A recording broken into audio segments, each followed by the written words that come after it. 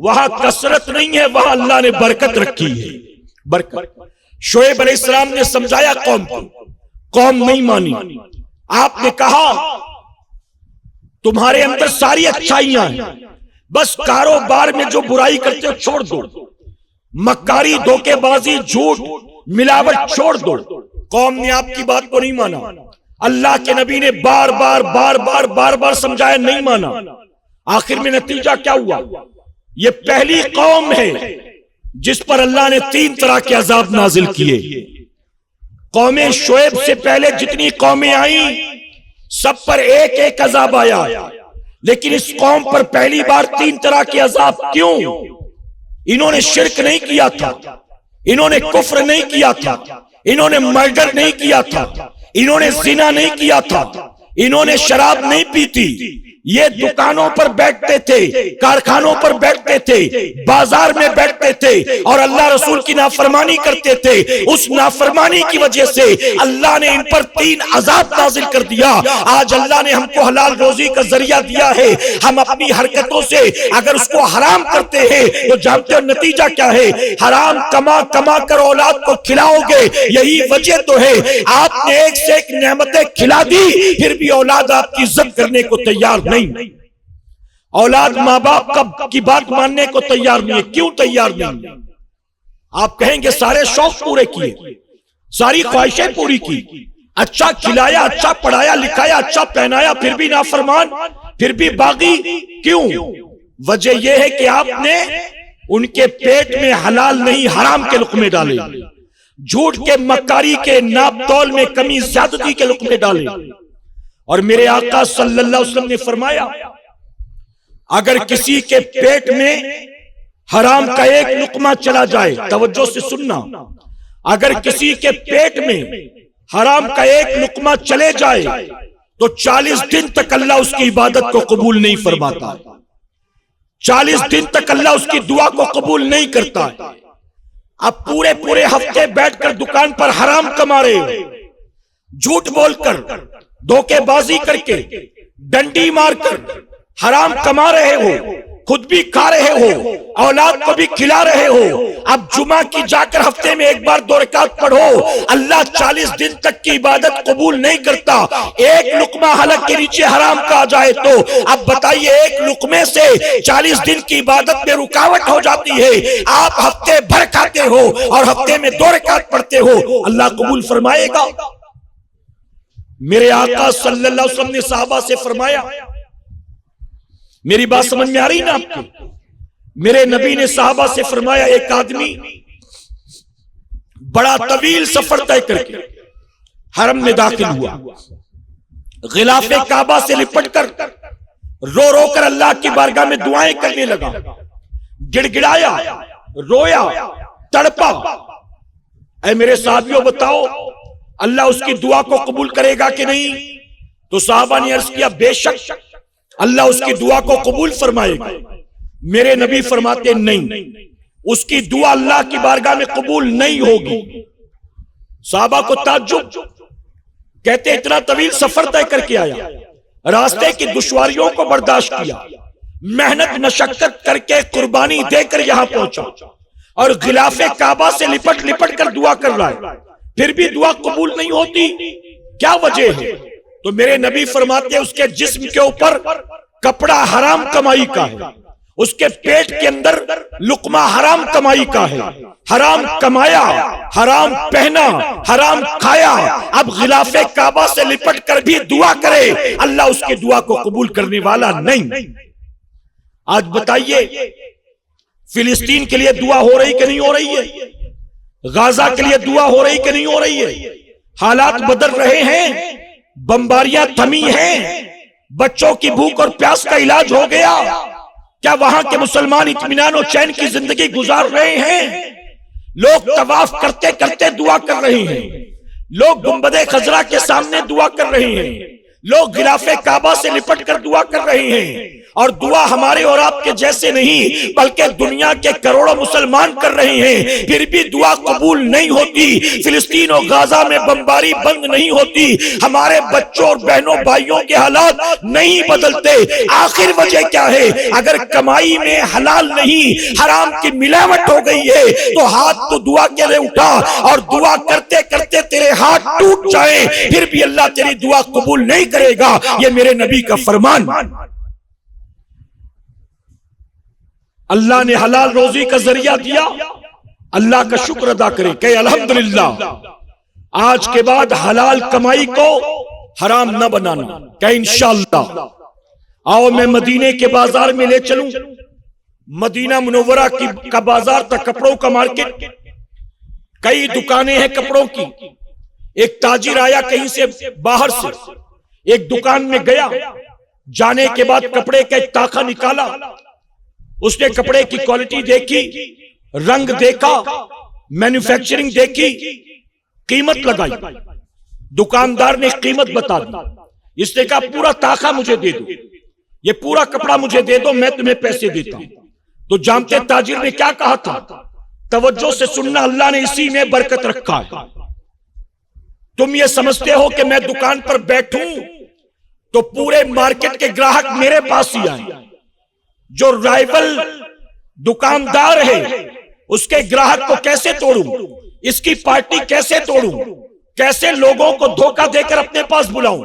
ہم تو اسی تکڑم میں لگے رہتے ہیں۔ لیکن دیکھو مدینہ منورہ میں مسلمانوں کے عالم کیا تھا۔ اس آدمی نے کہا پورا مال دے دو، مجھ سے پیسے لے لو۔ تو تاجر کہتا ہے کہ آپ ایک کام کریں، میرے بازو میں جو دکان ہے نا، جائیں اس دکان سے جا کر خرید لیں، وہاں بھی یہی کپڑا موجود۔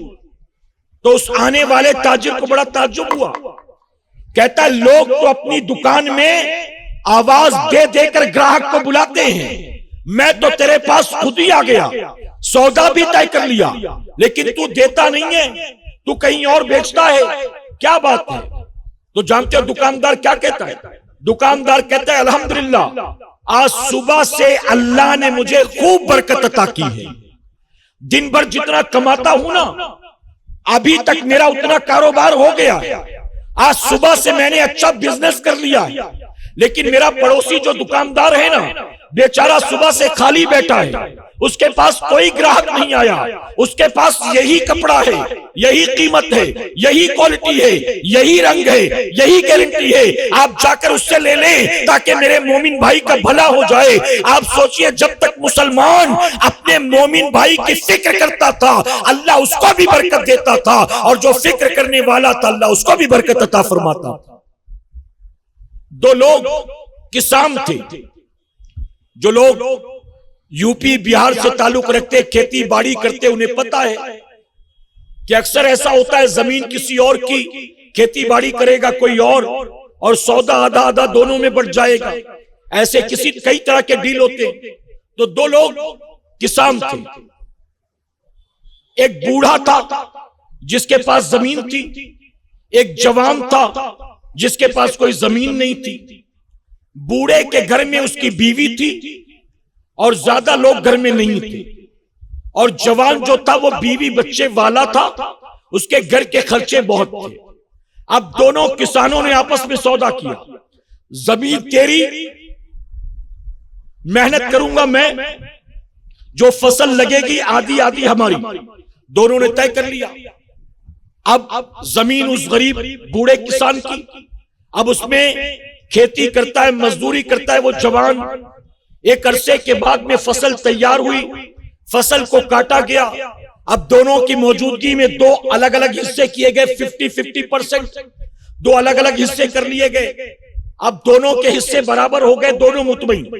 اب کیا کہتے ہیں، جو جوان تھا وہ بوڑھے سے کہتا ہے آپ ایک کام کریں، تھوڑا سا مال لے جائیں اپنے گھر چھوڑ آئیں، تب تک میں بیٹھ کر یہاں پہرا دیتا ہوں، پھر آپ آ جائیں گے تو میں لے جا کر اپنے گھر چھوڑ کر آ جاؤں گا، پھر آپ بیٹھ کر پہرا دینا، پھر آپ لے جانا۔ یعنی مال کو پہنچایا کیسے جائے، سارا تو ایک ساتھ نہ تم لے جا سکتے ہو نہ میں لے جا سکتا ہوں، تو تھوڑا تھوڑا کر کے اس طرح سے ایک راؤنڈ آپ لے جاؤ، ایک راؤنڈ میں، ایک راؤنڈ آپ، ایک راؤنڈ میں، دونوں نے طے کر لیا۔ اب سب سے پہلے بوڑھا کسان اپنے کاندھے پر جتنا اٹھا سکا فصل اٹھایا اور اپنے گھر کی طرف چلا گیا۔ اس کے جانے کے بعد جو جوان تھا، جوان سوچتا ہے کہ بوڑھے کسان کے حصے میں جتنا مال آیا ہے پتہ نہیں اتنے میں اس کا گزارا ہو بھی سکے کہ نہیں ہو سکے، میں تو جوان ہوں، ہٹا کٹا ہوں، اگر میرا یہ مال ختم بھی ہو گیا کہیں اور مزدوری کر لوں گا، کچھ اور کام کر لوں گا، میں تو جیسے تیسے انتظام کر لوں گا۔ یہ تو بیچارہ بوڑھا ہے، غریب بھی ہے، کمزور بھی ہے، اس کے گھر کوئی کمانے والا بھی نہیں ہے، یہ بھلا کیا کرے گا؟ تو جانتے اس جوان نے کیا کیا؟ اس بوڑھے کے چلے جانے کے بعد اپنے فصل میں سے، اپنے مال میں سے تھوڑا سا نکالا اور اس کے فصل میں ملا دیا۔ کہ سبحان اللہ، اس کے فصل میں ملا دیا۔ وہ بوڑھا آیا بیٹھ گیا، جوان سے کہتا ہے اب لے جاؤ تم دے کر آؤ۔ جوان جتنا اٹھا سکتا تھا اٹھایا، اپنے گھر گیا۔ جب وہ چلا گیا تو جانتے بوڑھا کیا کہتا ہے؟ بوڑھا منی من میں سوچتا ہے میں تو بوڑھا ہوں، میرے گھر میں اتنے ہے ہی کہاں لوگ، میں ہوں، میری بیوی ہے، جتنا مجھے مل گیا یہی میرے لیے کافی ہے، اس میں تو میرا پورا سال آسانی سے گزر جائے گا۔ لیکن یہ جو جوان ہے یہ بھی غریب ہے، اس کے گھر میں بچے بھی زیادہ ہیں، اتنی فصل میں تو اس کا گزارا ہونے سے رہا، اس نے لے تو لیا ہے اپنے حصے کا لیکن اتنے میں گزارا نہیں ہوگا۔ تو اس بوڑھے نے کیا کیا؟ اس نوجوان کے جانے کے بعد اپنے حصے میں سے تھوڑا سا نکالا، اس کے حصے میں ملا دیا۔ اسی طرح دونوں باری باری اپنے اپنے گھر لے جاتے رہے، جمع کر کے آتے رہے اور یہاں ایک دوسرے کے مال میں ملاتے رہے اور مال ختم ہونے کا نام ہی نہیں لے رہا تھا۔ آخرکار دونوں نے کہا ہم نے جو آپس میں بانٹا تھا وہ اتنا نہیں تھا کہ 10 چکر لگانا پڑے لانے لے جانے میں، پھر آخر 10 چکر لگا لیے، مال ختم کیوں نہیں ہوتا؟ تو دونوں نے راز فاش کر دیا، میں تمہارے مال میں ملا دیتا ہوں تاکہ تمہارا گزارا ہو جائے۔ اس نے کہا ارے یہ تو میں آپ کے ساتھ کر رہا ہوں تاکہ آپ کا گزارا ہو جائے۔ اے مسلمانوں، جب تک زمین پر ایسی سوچ اور فکر والے مومن موجود تھے اللہ نے کسی کا محتاج نہیں بنایا تھا۔ آج ہم یہودیوں کے محتاج ہیں، عیسائیوں کے محتاج ہیں، مشرکین کے محتاج ہیں۔ اس کی وجہ کیا ہے؟ اب تو مسلمان کی کمائی میں برکت کی تمنا نہیں کرتا، مسلمان کو کماتا کھاتا دیکھتا ہے، حسد میں جل مرتا ہے، وہ چاہتا ہے کسی طرح اس کو خسارہ ہو، کسی طرح اس کو نقصان ہو۔ آج تو برکت کی فکر نہیں کرتے، گردن کاٹنے کی فکر کرتے ہیں۔ جب تک ایک دوسرے کے رزق میں برکت کی فکر کرتے تھے اللہ نے محتاج نہیں بنایا تھا، اللہ نے ہمیں بادشاہت عطا کر دی تھی۔ میرے پیارے آقا کے پیارے دیوانوں، اب اپنی گفتگو سمیٹتا ہوں، حالانکہ ذہن میں بہت ساری باتیں لیکن وقت ہو چکا ہے، اجازت ہے نا آپ کی؟ 2-3 باتیں آخر میں عرض کر کے بات مکمل کرتا ہوں۔ آپ اگر کوئی کاروبار کرتے تو آپ کی سوچ کیا ہونی چاہیے؟ میں نے آپ کو شروع میں اصول بتا دیا۔ حلال روزی کا اصول یہ ہے، حلال کمائی کے پیچھے منشا اور مقصد یہ ہے کہ میں کسی سے سوال نہیں کروں گا اس لیے میں کما رہا ہوں، میں حرام سے بچوں گا اس لیے میں کما رہا ہوں، اپنے بیوی بچوں کے حقوق ادا کروں گا اس لیے میں کما رہا ہوں، غریب بھائیوں بہنوں کی مدد کروں گا اس لیے میں کما رہا ہوں، دین کی راہ میں اللہ رسول کی رضا کے لیے خرچ کروں گا اس لیے میں کما رہا ہوں۔ اپنی سوچ اور فکر کو ایسا بنا لیں، آپ دیکھنا پھر اللہ کتنی برکت آپ کو عطا فرمائے گا۔ مالدار ہونے کی نیت نہ ہو، فلیٹ لینے کی نیت نہ ہو، اب تو اپنی گاڑی خریدنی ہے گاڑی خریدنے کی نیت نہ ہو، آپ کی نیت دنیا کے مال و متاع کو جمع کر کے اپنے آپ کو لکھپتی کروڑ پتی بنانا نہ ہو، بلکہ مقصد جو میں نے آپ کو بتایا مقصد بس یہی ہو۔ اگر اسی مقصد کے تحت حلال کمائی کماؤ گے آپ دیکھنا اللہ کتنی برکت آپ کو عطا فرمائے۔ آ رہی بات سمجھ میں آپ کی؟ میرے پیارے آقا کے پیارے دیوانوں، ایک مرتبہ حضور اکرم صلی اللہ علیہ وسلم کی محفل میں صحابہ تشریف فرما تھے، توجہ سے سنیں۔ میرے نبی اپنے صحابہ سے ایک ایک کر کے پوچھ رہے تھے تم کیا کام کرتے ہو، تم کیا کام کرتے ہو؟ اب پتا چلا جو آپ کے ساتھ رہتے ہیں اٹھتے بیٹھتے ہیں ان کی اس بات پر بھی ہماری نظر ہونی چاہیے۔ ہمارے کئی ساتھی یہ بے روزگار ہیں، اگر ہمیں پتا ہے کہ ہمارے رشتہ داروں میں کوئی بے روزگار ہے یا اگر پتا ہے کہ کسی غریب کے گھر بیٹی کی شادی ہو رہی، یا پتا چلا کہ کسی غریب کو ڈاکٹر نے بائی پاس لکھ کر دے دیا اور اللہ نے ہم کو دیا ہے، تو کیا ہماری ذمہ داری نہیں بنتی کہ خود آگے بڑھ کر اس کی مدد کرے؟ تو میرے نبی صحابہ کی زندگی کے اس گوشے پر بھی نظر رکھتے تھے۔ میرے آقا نے صحابہ سے فرمایا تم کیا کام کرتے؟ ایک صحابی سے فرمایا تو کہتے یا رسول اللہ صلی اللہ علیہ وسلم میں کپڑا سلتا ہوں، درزی کا کام کرتا ہوں۔ آپ میں سے بھی کئی لوگ کرتے ہوں گے، میں درزی کا کام کرتا ہوں۔ تو میرے نبی نے کیا فرمایا؟ آپ نے فرمایا جب تم یہ کام کرتے ہو نا تو نیت یہ کر لیا کرو کہ میں اللہ کے نبی ادریس علیہ السلام کی سنت پر عمل کر رہا ہوں، اللہ روزی بھی دے گا، نبی کی سنت پر عمل کا ثواب بھی عطا فرمائے گا۔ محبت سے کہیں آج آخری دن ہے، آج بولنے کل سے نہیں بلواؤں گا، آج کہہ دے سبحان اللہ۔ یہ باتیں سن کر بھی سبحان اللہ نہیں بولو گے تو کب بولو گے؟ قبر میں تو بول بھی نہیں سکو گے، محشر میں تو بول بھی نہیں سکو گے۔ ابھی زندہ ہو بول لو جتنا بول سکتے ہو، بلوانا نہ پڑے کہ بولو بھیا بولو، ایک بار بولو اتنا ملے گا بولو۔ ارے جب سنو یہ باتیں تو خود ہی بولا کرو کہ انشاءاللہ۔ دوسرے صحابی میرے نبی فرماتے تم کیا کرتے ہو؟ کہتے کڑیے کا کام کرتا ہوں، لوگوں کے گھر بناتا ہوں، عمارت بناتا ہوں، اسی کو کہتے نا کڑیے کا کام کرنا۔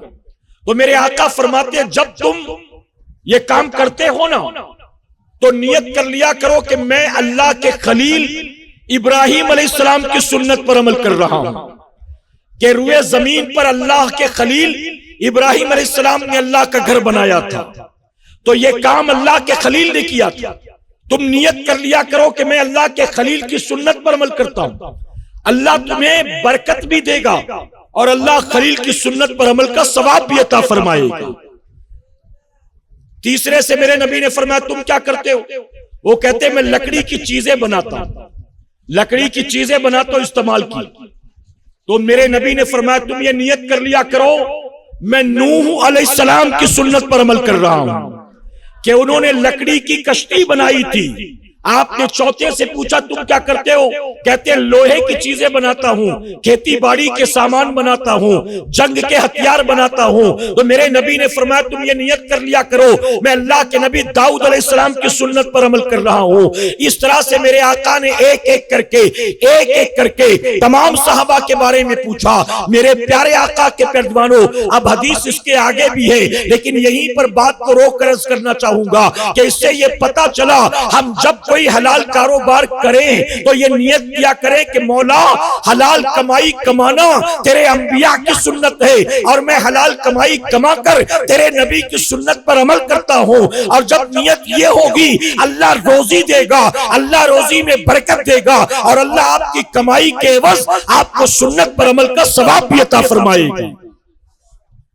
سیدنا عمر فاروق اعظم رضی اللہ عنہ نے ایک نوجوان کو دیکھا۔ اب میری گلی کے آوارہ نوجوان سن لیں، ایک نوجوان کو دیکھا ہمیشہ مسجد میں بیٹھا رہتا، فجر کے بعد دیکھا تو بیٹھا، ظہر کے بعد دیکھا تو بیٹھا، عصر کے بعد دیکھا تو بیٹھا، ہمیشہ مسجد میں بیٹھا رہتا۔ تو سیدنا عمر فاروق اعظم نے اس سے کہا کوئی ہنر جانتے ہو؟ اس نے کہا جانتا ہوں۔ تو آپ فرماتے پھر یہاں کیوں بیٹھے ہو؟ اگر کوئی ہنر جانتے اٹھو یہاں سے، چلو نکلو، جاؤ اپنے ہنر کے ذریعے حلال روزی کماؤ، اپنا بھی پیٹ بھرو، اپنے بیوی بچوں کا بھی پیٹ بھرو، اور اگر بیوی بچے نہ ہو تو جاؤ یہاں سے حلال کمائی کماؤ، اپنا پیٹ بھرو اور غریب مسلمانوں کی مدد کرو۔ پتا چلا مسجد میں بھی یوں تسبیح لے کر بیٹھنے کو سیدنا عمر فاروق اعظم نے ناپسند فرمایا۔ ہاں ہر نماز کے بعد بیٹھے کچھ دیر مصلی پر، وظائف پڑھیں، تلاوت کریں، دعا کریں، لیکن اس کو سرائے کھانا نہ بنا لیں۔ یہ نہیں کہ بوریا بستر لے کر پڑا ہوا ہے مسجد میں۔ اب بتائیے مسجد میں ایک نوجوان بیٹھتا تھا، عمر فاروق اعظم نے اس کو نکال دیا۔ آج جو پوری رات بائکوں پر بیٹھے رہتے ہیں، پوری رات رکشہ اسٹینڈ پر بیٹھے رہتے ہیں، پوری رات سیلون کے باہر بیٹھے رہتے ہیں، پوری رات چائے کی ہوٹل کے باہر بیٹھے رہتے ہیں۔ آج مسلمانوں کی گلی سے نکل کر دیکھو، آپ کو پوری گلی میں نوجوان بیٹھے یہاں وہاں نظر آئیں گے۔ جب مسجد میں ایک نوجوان بیٹھا، عمر نے کہا نکل جا کر حلال روزی کما۔ اب یہ جو رات کو آوارہ گردی کرتے ہیں اور پوری رات گلیوں میں ضائع کرتے ہیں، آپ بتائیے کیا سیدنا عمر فاروق اعظم ان کے اس عمل کو پسند کرتے؟ ارے وہ تو مسجد میں تھا، پیار سے بھیجا۔ ہمارے اور آپ کے جیسے ہوتے تو درہ اٹھا لیتے عمر فاروق اعظم، پھر پیار سے نہیں کوڑے لگا کر بھگاتے ہمیں تو۔ اور ہم بھی دیکھتے نا، جیسے لاک ڈاؤن میں ہماری گلی کے لونڈے پولیس کی گاڑی کو دیکھ کر بھاگتے تھے نا، تو ایسے ہی یہ گلی کے آوارہ عمر فاروق اعظم کو آتا دیکھتے تو بھاگتے دائیں بائیں کتوں کی طرح۔ میرے پیارے آقا کے پیروانوں، حلال روزی کماؤ، حلال روزی کے لیے محنت کرو، حلال روزی کے لیے فکر کرو، حلال روزی کماؤ اپنے ماں باپ کے لیے، اپنے بیوی بچوں کے لیے، اپنی برادری کے لیے، اپنی قوم کے لیے، اپنی قوم کی غریب بچیوں کے لیے، اپنی قوم کے غریب بھائیوں کے لیے۔ اللہ کسی کا محتاج نہ بنائے، اس لیے حلال کمائی کماؤ۔ آپ کسی کے سامنے سوال نہ کریں، اس لیے حلال کمائی کماؤ۔ تو اسلام نے تجارت کے بہت اصول بتائے ہیں، اسلام نے تجارت کے بہت طریقے بتائے ہیں۔ ہمیں چاہیے کہ ہم یہاں وہاں آوارہ گردی کرنے اور بھٹکنے سے بہتر ہے کہ تجارت کے لیے ہم محنت کریں، جستجو کرے، کوشش کرے۔ ہم کوشش کریں گے، اللہ یقیناً راستے ہموار فرمائے گا اور اللہ یقیناً روزی میں برکت عطا فرمائے گا۔ اب دو باتیں عرض کروں گا آخر میں، اجازت ہے آپ کی، ایک حرام کے تعلق سے اور ایک رزق حلال کے تعلق سے، توجہ سے سننا۔ ایک صحابی رسول ہیں، نماز فجر ادا کرتے تو دعا میں بھی نہیں بیٹھتے تھے، باقی نمازوں میں دعا میں شریک ہوتے تھے، لیکن فجر کی نماز پڑھتے اٹھ کر بھاگ جاتے، دعا میں شریک نہیں ہوتے۔ صحابہ اکرام نے شکایت کی کہ یا رسول اللہ صلی اللہ علیہ وسلم، وہ صحابی روزانہ سلام پھیرتے ہی فوراً نکل جاتے، رکتے ہی نہیں ذرا بھی، آخر کیا وجہ؟ اتنی صبح صبح کون سا کام رہتا ہے، اتنی جلدی کیوں کہ ہم سے ملاقات بھی نہیں کرتے، جلد بازی میں رہتے ہیں؟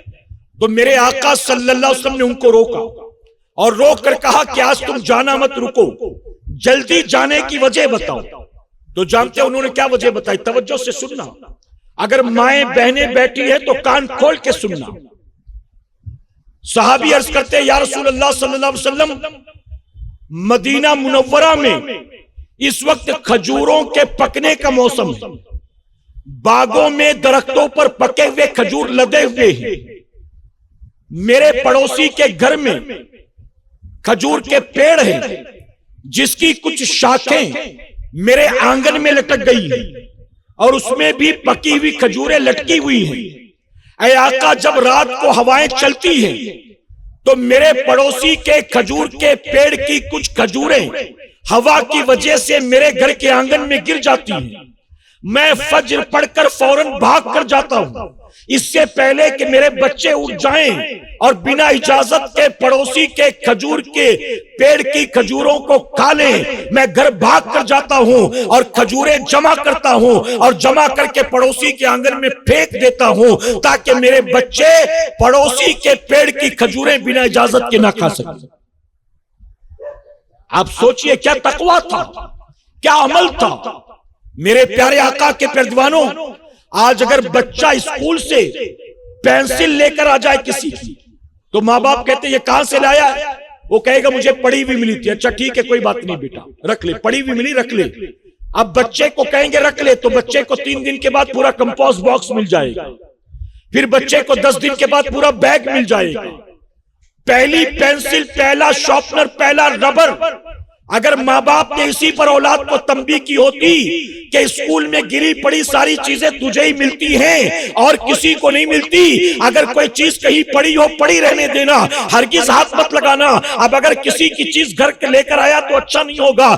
اگر ماں باپ نے پہلے سے تنبیہ کی ہوتی تو یقیناً وہ بچہ بڑے ہو کر پاکٹ مار نہیں بنتا، بچہ بڑا ہو کر چور نہیں بنتا، بچہ بڑا ہو کر حرام کھانے والا نہیں بنتا۔ لیکن بچپن سے ماں باپ نے اسے روکا نہیں ہے، نتیجہ کیا ہوتا ہے؟ جب بچہ چھوٹی موٹی چوریاں کرتا ہے اور اس چوری پر کوئی لگام لگاتا نہیں ہے تو بڑے ہو کر وہ بہت بڑا چور نکلتا ہے۔ آپ کے مدن پورہ کی مثال دو، کبھی نہ کبھی کہیں نہ کہیں ایسا ہوا ہوگا، بیچارہ غریب مزدور کاریگر کندھے پہ بوجھ رکھ کر لے جاتا ہے، باہر روڈ پر رکھتا ہے، ایک گونی لے جا کر رکھا، پھر گیا اندر سے دوسری گونی لانے، پھر گیا تیسری گونی لانے کہ سارا مال نکال لوں تب جا کر ٹیکسی بلاؤں۔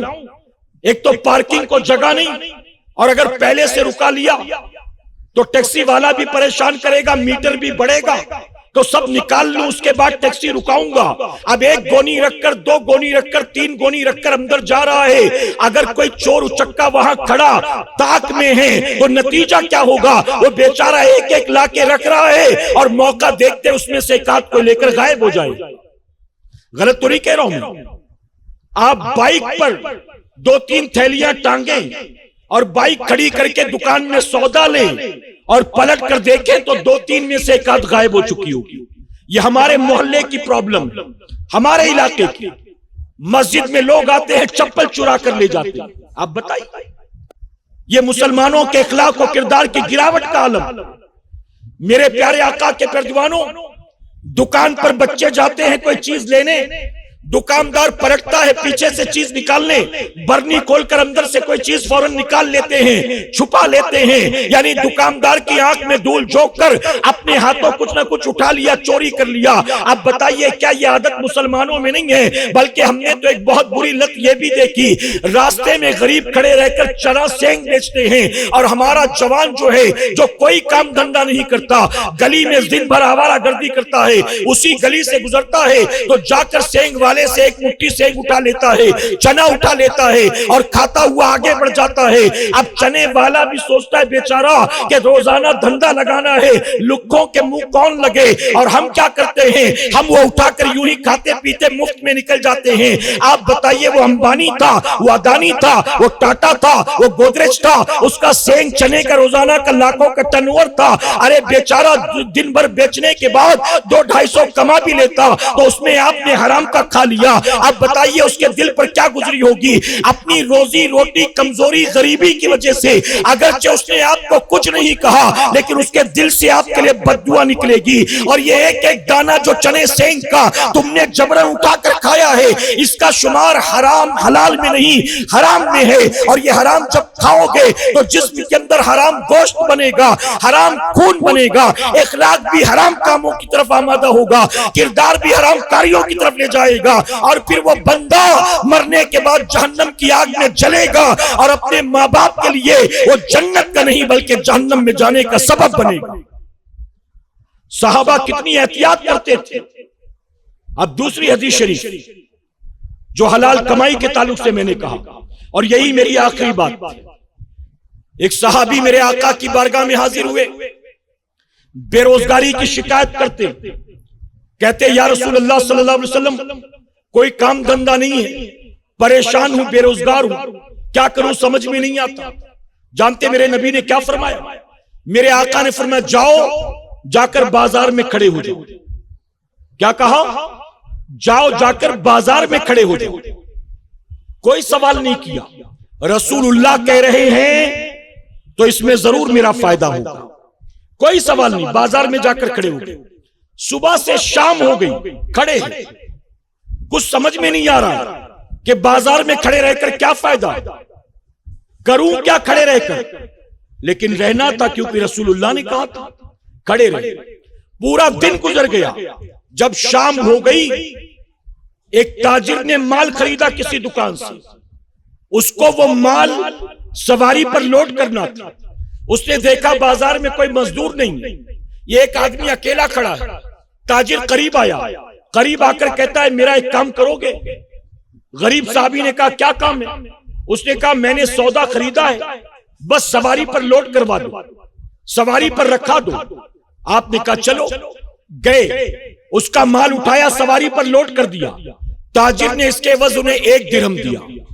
1 درہم ملا تو خوش ہو گئے۔ راز سمجھ میں آ گیا بازار میں کیوں کھڑا کیا گیا، فلسفہ سمجھ میں آ گیا کہ بازار میں کیوں کھڑا کیا گیا۔ آدھے درہم سے روٹیاں خرید لی، سالن خرید لیا، گھر گئے، بیوی بچوں کو کھلایا، اللہ کا شکر ادا کیا، آدھا بچ گیا تھا، کل کے لیے رکھ لیا تھا، میرے نبی کی خدمت میں حاضر ہوئے، میرے آقا نے فرمایا دن کیسا گزرا؟ عرض کرتے آقا پورے دن تو کھڑا تھا، سمجھ میں نہیں آ رہا تھا، لیکن اس طرح سے ایک درہم کا فائدہ ہو گیا۔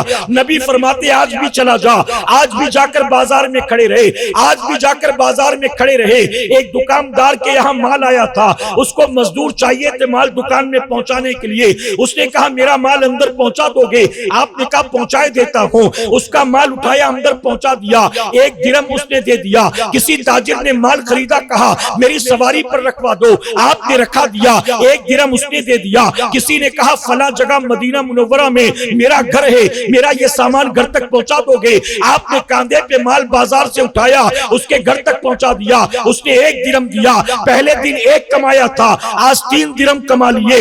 اب جانتے اپنے گھر کا سامان خرید لیا، پہلے تو روٹیاں لی تھی، اب تو پورا راشن بھروا لیا، اب تو تمام چیزیں ضرورت کی خرید لی۔ سب خریدنے کے بعد بھی ان کے پاس 2 درہم بچ گئے۔ تیسرے دن نبی کی بارگاہ میں حاضر ہوئے، آقا نے فرمایا دن کیسا گزرا؟ سارا حال بتا دیا۔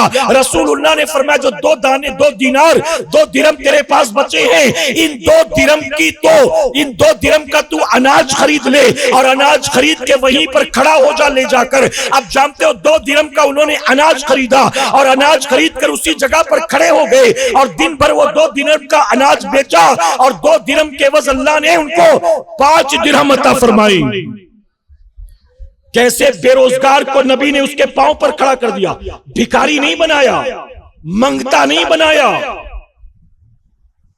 بلکہ میرے آقا نے پاؤں پر کھڑا کر دیا انہیں۔ یہ اسلام کا اصول تجارت ہے۔ اسلام نے اپنے ماننے والوں کو دوسروں کا محتاج نہیں بنایا، اسلام نے اپنے ماننے والوں کو خود کمانے کے اصول عطا کیے ہیں، حلال کمانے کے اصول عطا کیے ہیں۔ باتیں بہت سی ہیں، لیکن بس یہیں پر اپنی گفتگو کو مکمل کرتا ہوں۔